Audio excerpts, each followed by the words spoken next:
Selamat mendengarkan podcast ini. Percaya kepada Tuhan Yesus itu ada harganya, ada pertaruhannya. Kalau kita mengaku percaya kepada seseorang, sering hal itu tidak dituntut pertaruhan, tidak ada harganya. Sebab percaya kita hanya sebuah persetujuan pikiran. Misalnya kalau saudara ditanya, apakah Anda percaya Presiden Obama orang baik? Saudara jawab, ya, saya percaya. Apakah saudara percaya bahwa Mr. Obama itu Presiden Amerika? Anda jawab, oh, saya percaya. Tidak ada harganya, artinya tidak ada pertaruhan, tidak ada tuntutan. Ya, sebab hanya persetujuan pikiran. Hal ini tidak bisa dikenakan untuk Tuhan.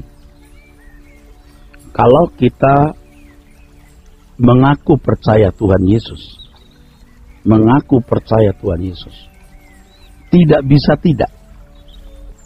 Kita dituntut untuk menunjukkan percaya kita, untuk mengekspresikan percaya kita, untuk menerjemahkan percaya kita itu. Apakah saudara percaya kepada Tuhan Yesus? Iya, saya percaya. Percaya kita itu harus ditindaklanjuti dengan tindakan. Kalau kepada manusia tidak perlu ada tindakan apa-apa. Anda percaya Mr. Obama Presiden Amerika? Kita jawab ya. Selesai. Tidak ada tuntutan apa-apa. Tetapi ketika sudah ditanya apakah saudara percaya Yesus Kristus, Mesias anak Allah yang hidup, maka ada konsekuensi yang harus dipikul. Konsekuensi yang harus dipenuhi, saudaraku. Ketika orang berkata, aku percaya kepadanya. Ada konsekuensi yang harus dipikul, saudaraku. Nah, selama ini banyak orang tidak menyadari hal ini, saudara. Pokoknya percaya Yesus Kristus, Tuhan dan Juru Selamat. Titik. Percaya statusnya, percaya jabatannya, percaya visinya. Kalau hanya begitu berarti Anda belum percaya kepadanya. Yang namanya percaya itu adalah tindakan. Jadi ketika kita berkata aku percaya kepadanya, harus ada tindakan yang menunjukkan, tindakan yang membuktikan percayanya tersebut, saudara. Harus ada. Tidak bisa tidak, saudara.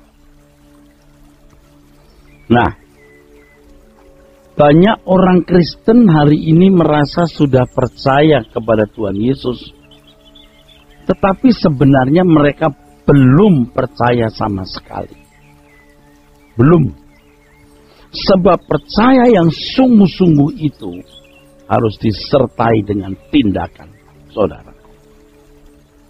Nah, sekarang kita mulai dulu dengan pernyataan menerima Dia. Alkitab berkata, siapa yang menerimanya diberi kuasa supaya menjadi anak Allah. Ketika ayat ini muncul atau ditulis oleh Injil Yohanes, sungguh satu hal yang sulit dilakukan, saudara. Mengapa? Sebab Yesus Kristus pada waktu itu jelas anak Maria. Saudaranya juga bersama-sama dengan mereka. Sekarang bagaimana berani mengakui bahwa Yesus Kristus ini adalah pencipta langit dan bumi? Selama ini kita kurang berani tegas berkata demikian. apalagi di negara yang mayoritas bukan Kristen, di mana sering nama Yesus juga dizolimi, saudaraku. Dengan pernyataan dia manusia biasa kok dijadikan Allah. Dia hanya nabi bukan Tuhan. Tetapi kita percaya bahwa dia adalah firman yang menjadi manusia. Alkitab berkata, pada mulanya adalah firman. Firman bersama-sama dengan Allah. Dan firman itu juga adalah Allah. Jadi ada Allah Bapa, ada Allah Anak. Allah Bapa tidak pernah kelihatan sampai kapanpun. Pribadi yang maha misteri, saudaraku. Maha besar, maha agung. Dan daripadanya keluar Yesus Kristus ini. Allah Anak maksud saya. Tuhan Yesus berkata, aku datang dari Bapa. Yang sama artinya dengan aku keluar dari Bapa. Tuhan Yesus adalah anak tunggal Bapa, artinya tidak ada pribadi seperti Tuhan Yesus. Dialah satu-satunya pribadi yang keluar dari Bapa. Keluar dari Bapa menjadi manusia. Sebelum menjadi manusia, dialah yang menciptakan langit dan bumi. Sebab firman Tuhan mengatakan, segala sesuatu dijadikan oleh dia. Tanpa dia, tidak ada sesuatu pun yang jadi. Dialah yang menciptakan langit dan bumi, saudara. Dan tentu saja seperti yang dikemukakan oleh Tuhan Yesus bahwa anak itu tidak bisa berbuat apa-apa tanpa Bapa. Itu benar sekali. Sebab kuasa yang dimiliki Tuhan Yesus itu kuasa dari Bapa. Kemuliaan yang dimiliki Tuhan Yesus itu kemuliaan dari Bapa, saudara. Tuhan Yesus berkata bahwa anak tidak bisa berbuat apa-apa tanpa Bapa. Dalam doanya dia berkata, ya Bapa, berikanlah kembali kemuliaan yang kau berikan padaku sebelum dunia dijadikan. Jadi Tuhan Yesus telah memiliki kemuliaan sebelum dunia dijadikan. Dia yang menjadikan. Dan ketika dia kembali ke surga, dia menerima kemuliaan itu kembali. Sebab ketika dia menjadi manusia, saudaraku, benar-benar ia mengosongkan diri. Nul putul. Mengosongkan diri, saudara. Mengosongkan diri. Jadi nul. Dalam segala hal ia disamakan dengan manusia. Tetapi sebenarnya, kata Mika pasal 5, 1 dan 2. Pemerintahannya sejak zaman dahulu kala. Sejak zaman purba kala. Jadi sebenarnya memerintah Israel pada waktu itu secara langsung pribadi Allah Anak ini, saudara. Jadi adalah tidak tepat kalau orang mengatakan bahwa Yesus namanya Yeshua HaMashiach, sedangkan Allah Bapa itu Yahweh. Yahweh itu ya nama Allah Bapa, Anak, dan Roh Kudus, saudaraku. Ya tentu perlu identitas supaya bisa membedakan dengan Moloch, Milkom, Asitoret, Dagon, Baal. Harus dibedakan. Ini loh, Allah Israel. Ini yang namanya Yahweh. Di dalam nama Yahweh itu, disitulah juga pribadi Allah Anak. Sebab lembaga kealahan yaitu Elohim. Di dalamnya ada Bapa. Di situ juga Anak, saudaraku. Nah, saudaraku sekalian. Jadi Tuhan Yesuslah yang menciptakan langit dan bumi. Dialah penguasa alam semesta ini. Dia Tuhan di atas segala Tuhan, Raja di atas segala Raja. Nah, kalau Alkitab berkata siapa yang menerimanya diberi kuasa supaya menjadi anak-anak Allah. Artinya kita orang percaya menerima Yesus Kristus sebagai pemilik kehidupan. Yang menerimanya diberi kuasa supaya menjadi anak-anak Allah. Artinya bahwa dialah yang memberi kehidupan dan pemilik kehidupan ini. Jadi kalau aku menerima Dia sebagai Tuhan, berarti aku menundukkan diri sepenuh-penuhnya kepada Dia yang menjadi majikanku. Nah, Bapak Ibu saudaraku sekalian yang kekasih, kalau kita mengakui Dia pemilik kehidupan, berarti kita juga percaya. Kita percaya bahwa Tuhan Yesus adalah pemilik kehidupan. Nah, percaya kita tidak cukup secara akali. Setuju Dia menciptakan langit dan bumi. Setuju Dia adalah Allah anak. Apa artinya itu? Gak ada harga, gak ada tuntutan, gak ada konsekuensi. Keliru loh saudara. Kalau kita mengaku Yesus sebagai Allah pemilik kehidupan ini, itu berarti saudaraku, kita menundukkan diri sepenuh-penuhnya kepada Tuhan.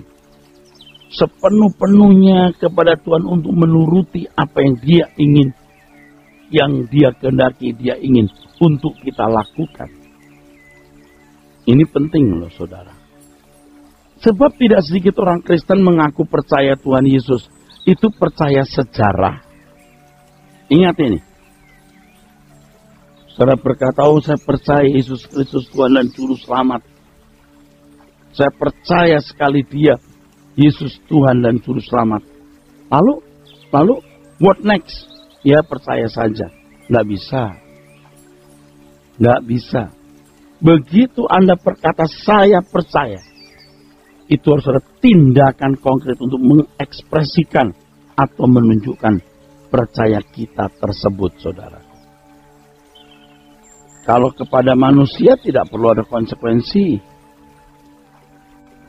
Percaya Mr. Obama Presiden Amerika dan dia orang baik, percaya saja. Selesai. Pengaminan akali. Tapi kalau terhadap Tuhan Yesus tidak bisa. Kalau aku percaya kepada Dia, Dia pemilik kehidupan, aku harus menundukkan diri di bawah kakinya dan melakukan apa yang Dia kehendaki untuk kulakukan. Itu begitu saudaraku. Aku tunduk kepada Dia dan melakukan apa yang Dia kehendaki untuk kulakukan.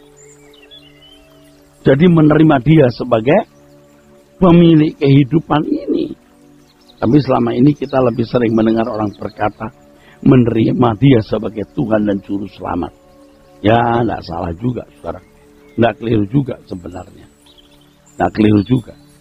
Tapi sebenarnya kalau kata menerima Dia, dilihat dari Injil Yohanes pasal 1, menerima Dia sebagai penguasa.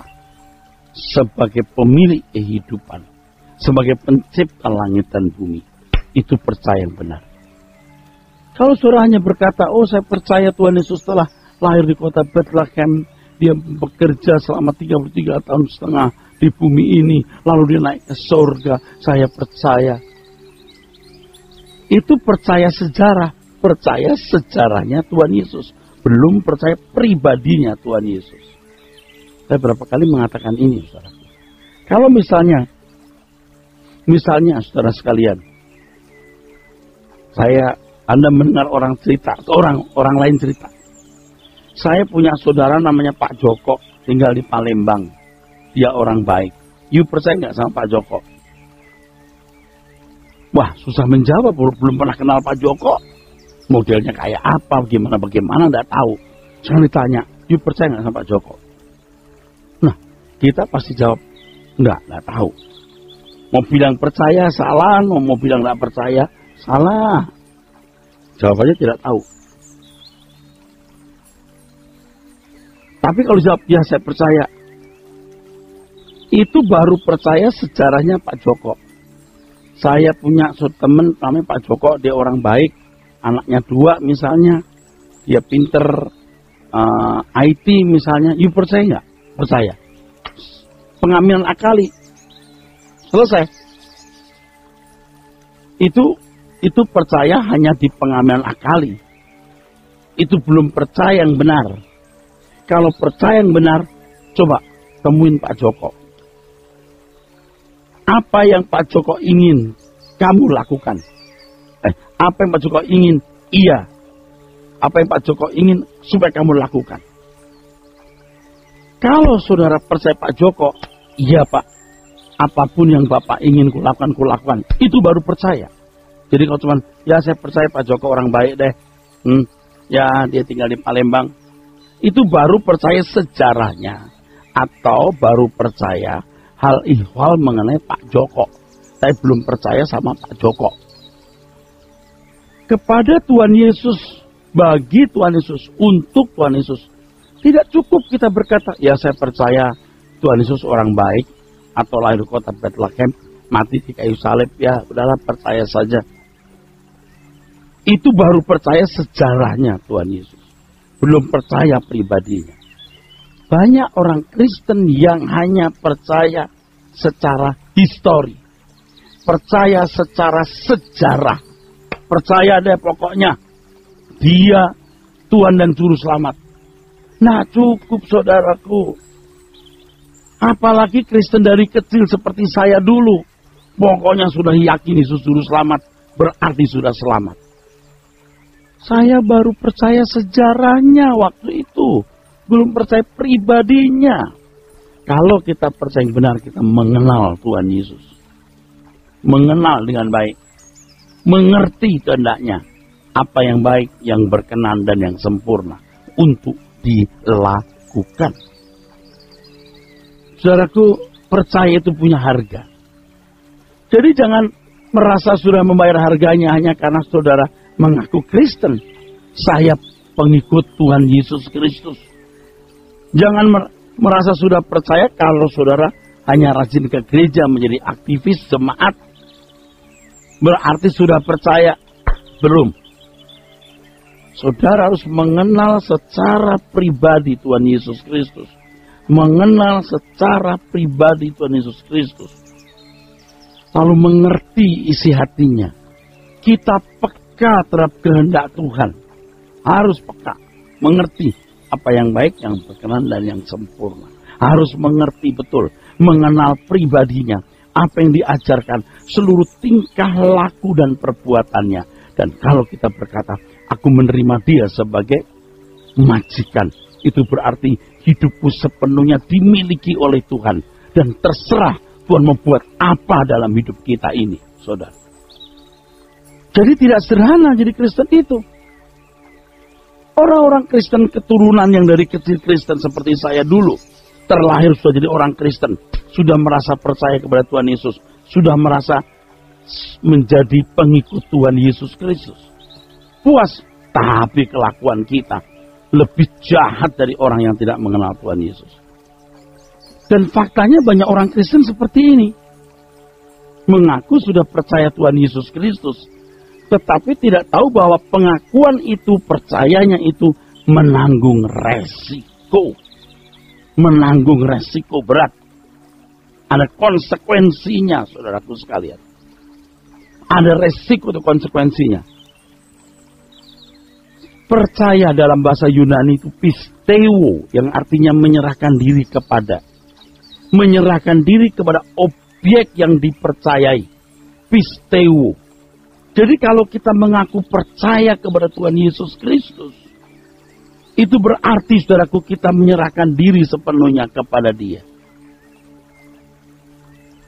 Jangan kita yang ngatur Tuhan, Tuhan aku mau ini mau itu, tolong doaku engkau dengar. Jawab Tuhan, aku klaim janjimu. Jadi seperti ini, jadi seperti itu. Siapa kita? Kalau dulu kita kadang-kadang begitu, sekarang tidak lagi. Kita sadar kita telah bersalah.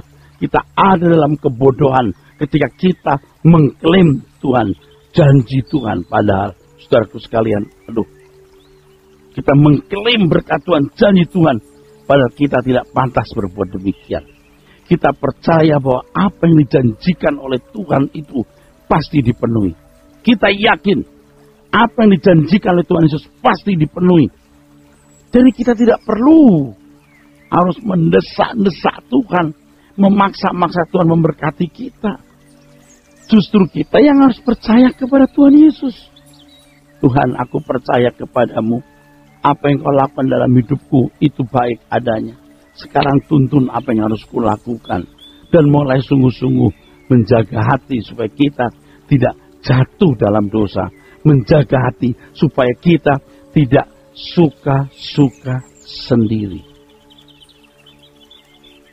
Dulu waktu muda saya pernah tulis satu lagu yang kalimatnya begini, saudara.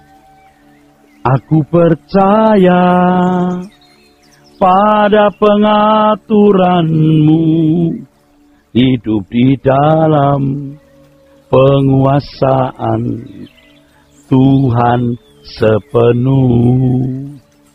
Selalu turuti, selalu ikuti semua rencana dan kehendak-Mu, Bapa surgawi. Aku percaya Tuhan pada pengaturan-Mu, hidup di dalam penguasaan Tuhan sepenuh. Selalu turuti, selalu ikuti semua rencana dan kehendak-Mu, Bapa surgawi. Aku berserah pada pengaturan-Mu. Itu baru namanya percaya. Kalau Tuhan berkata ikut jejakku, kita ikut jejak Tuhan, saudaraku. Kalau Tuhan berkata dunia bukan rumahmu, kita katakan yes Tuhan. Rumahmu di surga, kita katakan yes Tuhan. Carilah dulu kerajaan Allah dan kebenarannya, semua akan ditambahkan kepadamu. Ya Tuhan. Udah. Ngikutin. Tapi kalau kita ngaku percaya, tapi kita tidak mengikuti apa yang diperintahkan, tidak meneladani apa yang Dia lakukan, percuma percaya kita itu. Bohong percaya kita itu, saudaraku sekalian. Jadi sekarang saudara tahu kan, percaya itu ada harganya? Ya, ada tuntutannya, ada konsekuensinya, dan kita bertaruh, saudaraku sekalian. Di tengah-tengah dunia kita yang gelap ini, di mana orang tidak mencari Tuhan dengan sungguh-sungguh, orang meninggalkan Tuhan, orang mengabaikan Tuhan, orang tidak peduli Tuhan, lalu kita tekun mencari Tuhan. Kita seperti orang konyol, saudara. Tetapi disinilah sesungguhnya percaya yang sejati, percaya yang sesungguhnya, saudara sekalian. Ya, percaya yang sesungguhnya yaitu ketika kita menyerahkan diri sepenuhnya kepada Tuhan untuk melakukan segala sesuatu yang Dia kehendaki, segala sesuatu yang Dia perintahkan, segala sesuatu yang Dia mau. Itu baru percaya. Tapi kalau hanya menjadi Kristen ke gereja, aduh saudaraku, belum percaya secara benar, belum percaya secara benar seperti yang diinginkan atau dikehendaki oleh Tuhan. Nah, di sini kita melihat, saudaraku sekalian, kenyataan adanya gereja yang tidak kelihatan. Gereja yang tidak kelihatan, saudaraku sekalian, artinya orang-orang percaya dimanapun mereka berada, yang memiliki keyakinan yang benar kepada Tuhan Yesus, keyakinan yang disertai dengan perbuatan, keyakinan yang disertai dengan tindakan dari percaya itu. Oh puji Tuhan sekalian. Percaya itu bertindak. Percaya itu bukan hanya setuju dalam pikiran, tetapi bertindak. Ketika saudara belum bertindak, itu berarti saudara belum bisa dikatakan percaya kepada Tuhan Yesus. Percaya itu bertindak, dan lebih tajamnya, percaya itu berarti hidup seperti Tuhan Yesus hidup. Ini yang benar, saudaraku sekalian.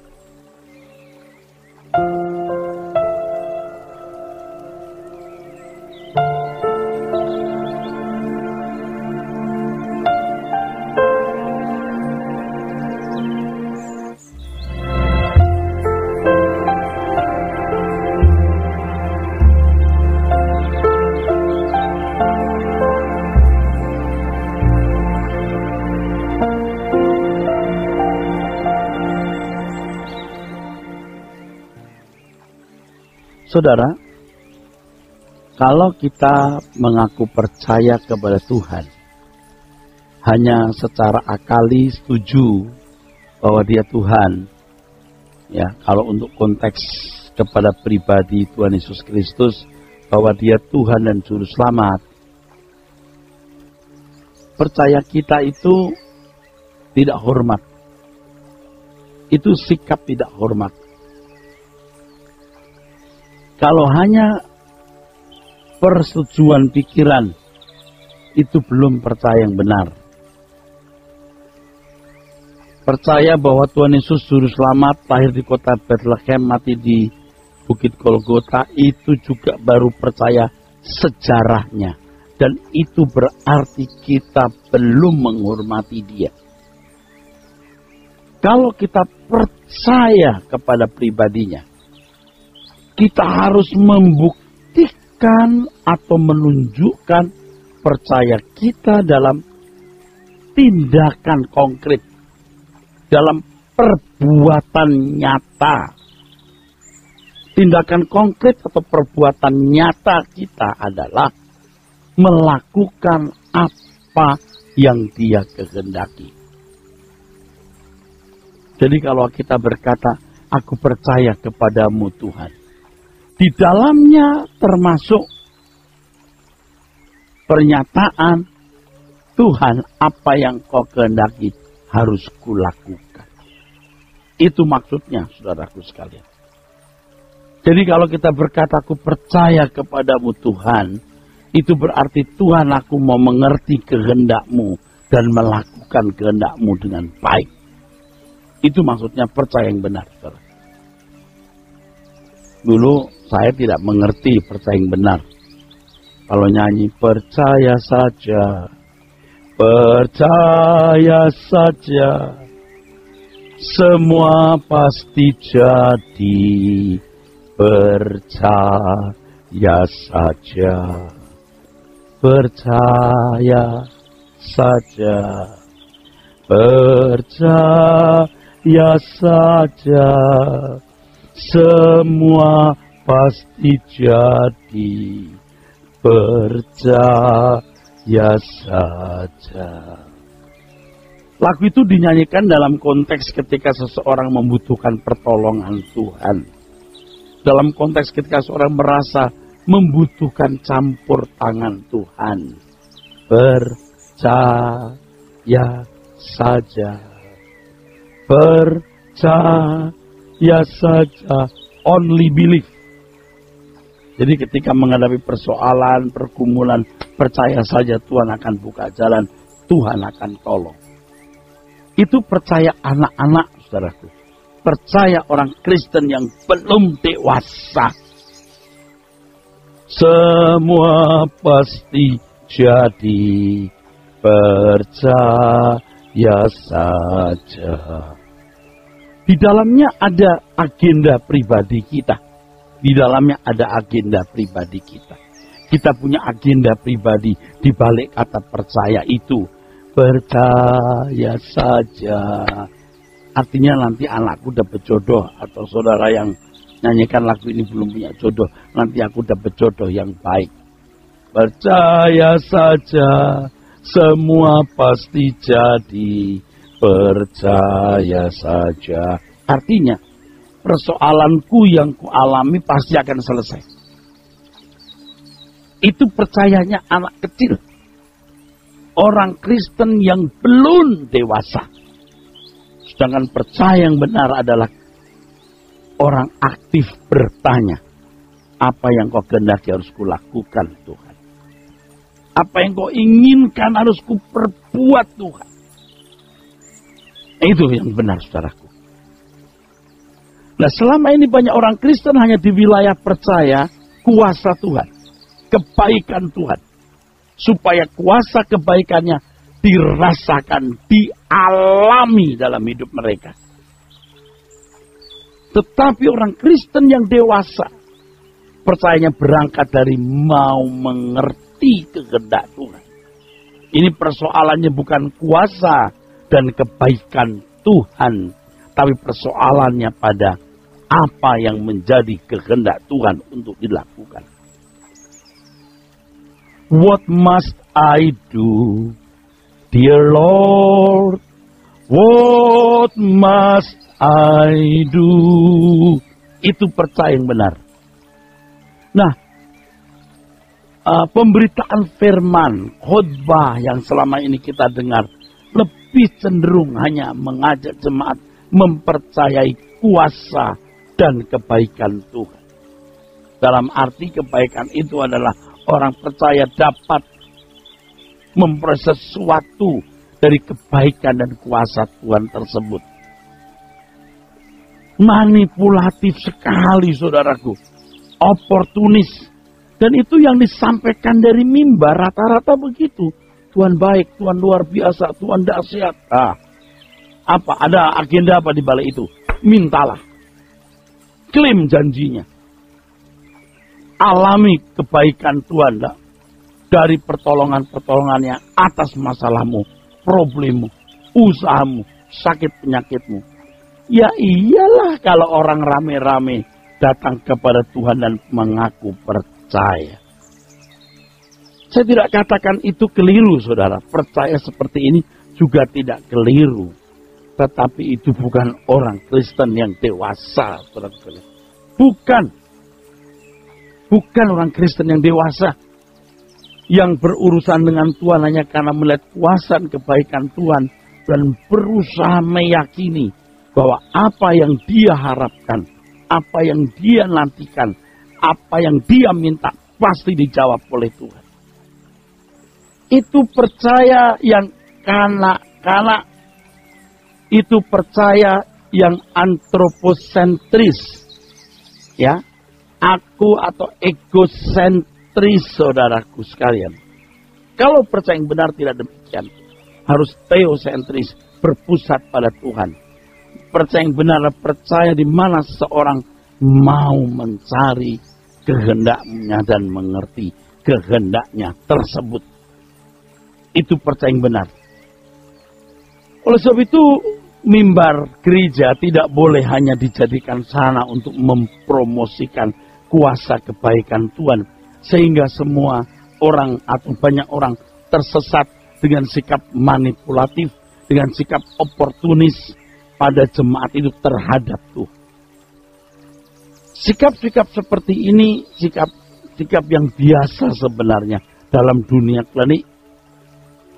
Sikap yang biasa, mereka datang ke dukun, mereka datang ke orang pinter, mereka datang ke kuasa-kuasa kegelapan, hanya supaya agar doanya dijawab. Agar permintaannya dituruti, kebutuhannya dipenuhi, sakitnya disembuhkan. Itu kan begitu.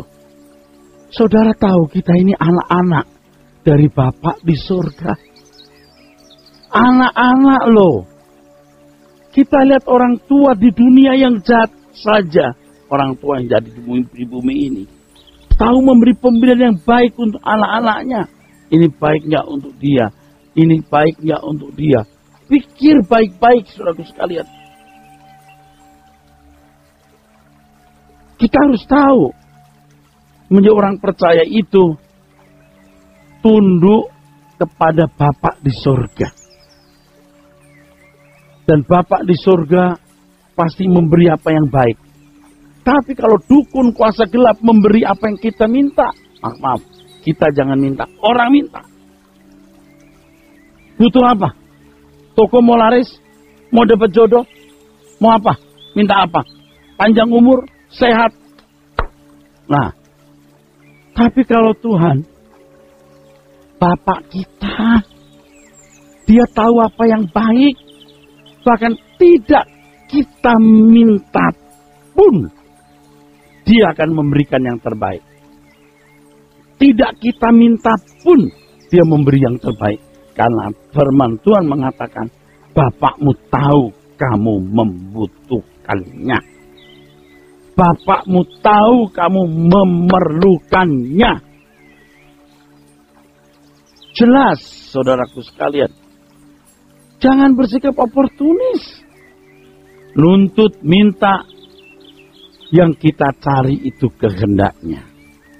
Yang kita mau tahu itu apa yang Tuhan kehendaki dalam hidup kita. Yang kita minta itu kita punya kepekaan untuk mengerti apa yang Dia inginkan untuk kita lakukan, saudara.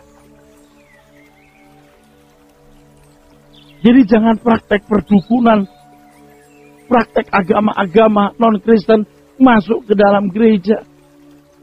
Orang bertuhan hanya supaya mendapat pertolongan dari masalah-masalah hidup di dunia ini. Memang Tuhan pernah berkata, mintalah apa yang kamu mau minta. Kalau engkau tinggal dalam aku dalam kamu. Jelas. Minta apa saja yang kau kehendaki. Kalau Tuhan tinggal dalam kita, saudaraku, tidak mungkin kita minta sesuatu yang tidak berguna untuk pekerjaan Tuhan. Tidak mungkin, saudara. Tidak mungkin. Kita pasti memberikan sesuatu. Maksud saya, kita pasti melakukan kehendak Tuhan. Bukan sekedar untuk mendapatkan sesuatu dari Dia. Yuk, kita mengertikan, saudara, percaya yang benar itu begitu. Itulah, saudaraku sekalian. Makanya kalau orang main comot ayat perjanjian lama dan tidak melihat konteksnya, seakan-akan menyamakan kita dengan orang-orang Israel. Rusak, saudaraku sekalian. Sebab untuk umat perjanjian baru itu beda. Very different, saudaraku. Very different. Nah, percaya yang benar itu akan membuahkan sebuah kehidupan yang sempurna. Jadi kalau kita mau percaya yang benar, akan membuahkan kehidupan yang sempurna. Aku percaya kepadamu, walau ku tak mengerti. Coba saudara, ini saya kutip. Ya. Aku percaya kepadamu, walau ku tak mengerti, dan tak pernah ku tahu ujung jalan ini. Artinya, seperti Abraham yang dibawa Tuhan keluar dari Ur Kasdim ke negeri yang Tuhan tunjukkan, tapi Abraham tidak pernah tahu negeri mana itu, tetapi dia tetap percaya. Kita kalau percaya kepada Tuhan, juga harus memiliki percaya seperti ini. Apapun yang Tuhan kehendaki, kita lakukan. Tidak lagi klaim janjinya. Oh Tuhan, klaim janjimu. Waduh, kayak asuransi saja, saudaraku. Nggak boleh begitu. Lagunya mestinya kan, jika jiwaku berdoa kepadamu, Tuhanku, ajar aku terima saja pemberian tanganmu. Dan mengaku seperti Yesus di depan sengsaranya. Jangan kehendakku Bapa, kehendakmu jadilah. Itu yang benar. Kehendakmu yang jadi Bapa, bukan kehendakku.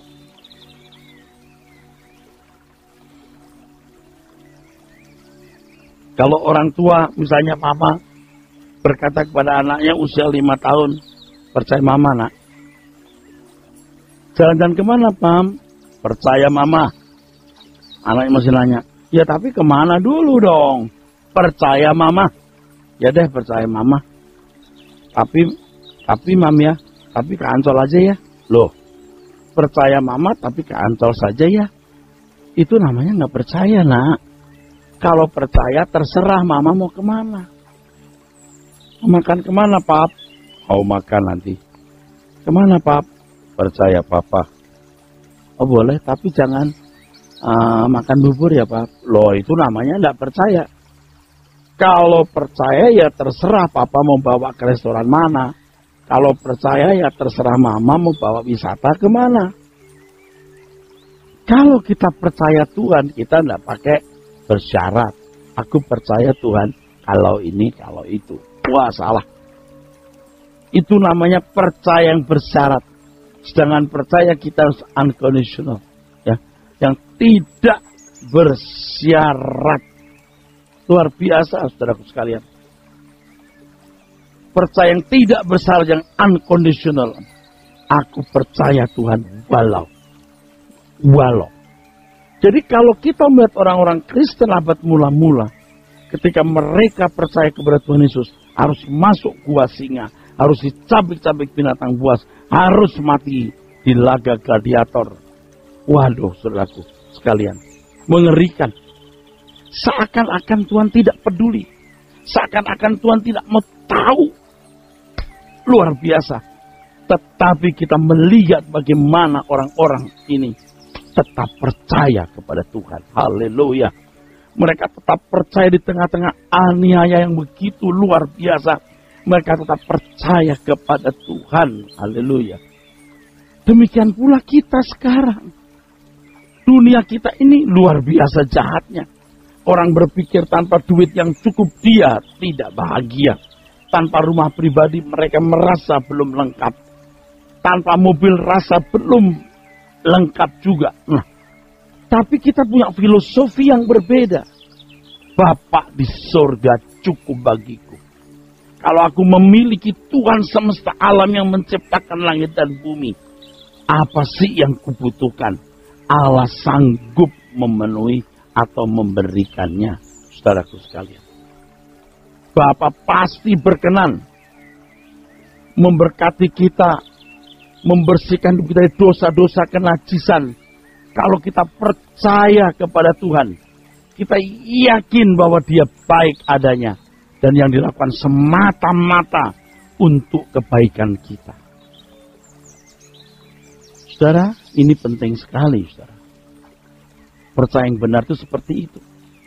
Kalau di dunia, orang cinta dunia, rasa belum lengkap kalau belum punya mobil, belum bahagia kalau belum punya rumah, belum merasa aman kalau duitnya banyak. Kalau kita enggak, Allah Bapa cukup bagiku. Kalau aku punya Allah Bapa cukup, semua akan tercover oleh kuasanya. Tentu saja aku tidak boleh memberi syarat. Artinya tidak boleh menuntut. Bapakku percaya kuasamu yang luar biasa, engkau baik. Tapi Tuhan mobil ya, tapi Tuhan rumah ya, tapi Tuhan keadaanku begini ya. Nggak bisa. Ajar aku terima saja pemberian tanganmu. Ajar aku terima saja pemberian tanganmu dan mengaku seperti Yesus di depan sengsaranya.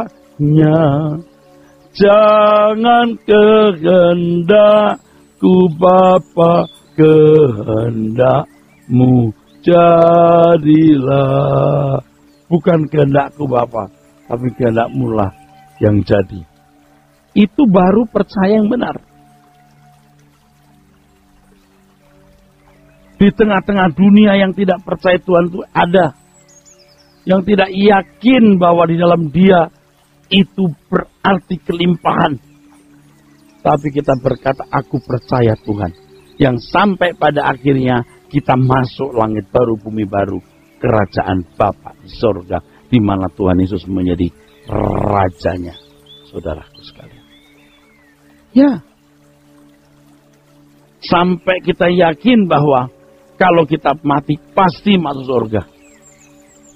Ya, tapi jangan saudara asal percaya saja nanti kalau mati masuk surga.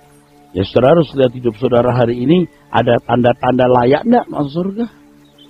Ada gejala-gejalanya enggak? Sebab masuk surga atau neraka itu juga sebenarnya kelihatan dari sejak hidup di bumi. Potongannya sudah kelihatan. Bakatnya sudah kelihatan, saudara. Ya, harus diakui itu, saudaraku sekalian. Harus dilihat, harus diakui. Sungguh-sungguh, saudaraku sekalian. Bakatnya kelihatan.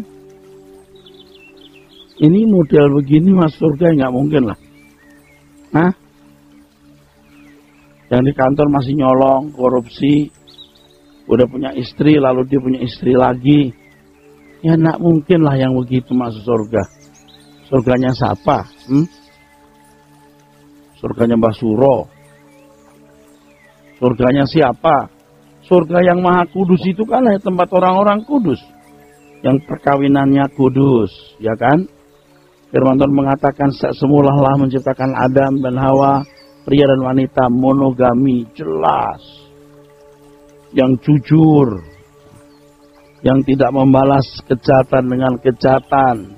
Hukum Musa mata ganti mata, gigi ganti gigi. Tapi hukumnya Tuhan Yesus, tampar pipi kanan, berikan pipi kiri. Wah. Yang berani melakukan atau mengisi hidupnya dengan cara begini ya jarang. Hampir nggak ada. Tetapi ini bukti dari orang yang percaya Tuhan. Sampai kematian pun juga menyenangkan. Yakin kalau mati itu diterima Tuhan. Yakin. Sehingga dia punya kerinduan yang sungguh-sungguh untuk bertemu dengan Bapa di surga. Betul-betul menyadari dunia ini bukan rumahnya. Dia menghayati bahwa hidupnya di dunianya 70 tahun hanya persiapan untuk diubah menjadi manusia Allah. Dan, waduh, luar biasa, saudaraku sekalian. Segala sesuatu jadi indah di dalam dia. Kematian menyenangkan. Kita yakin, sebab kematian membawa kita dalam kerajaan surga. Saya percaya, kematian menjadi saat yang menyenangkan dan yang kita nantikan. Sehingga orang bisa berkata, bawa aku ke sana. Artinya bawa ke surga. Ajar aku setia, mengerti semua maksud dan jalanmu. Yakin, saudaraku sekalian. Sehingga di dunia ini kita hanya mencari kesempurnaan. Di dunia ini kita hanya memburu kesempurnaan. Bagaimana hidup seperti yang Allah kehendaki. Kiranya dengan penjelasan ini, saudara mulai mengerti bagaimana percaya yang benar itu. Percaya yang sejati itu, saudaraku sekalian. Ya, kiranya saudara sungguh-sungguh diubahkan Tuhan terus-menerus. Sehingga saudara menjadi anak-anak Tuhan yang benar-benar dewasa. Tuhan berkati saudara-saudara sekalian. Haleluya. Sola Gracia.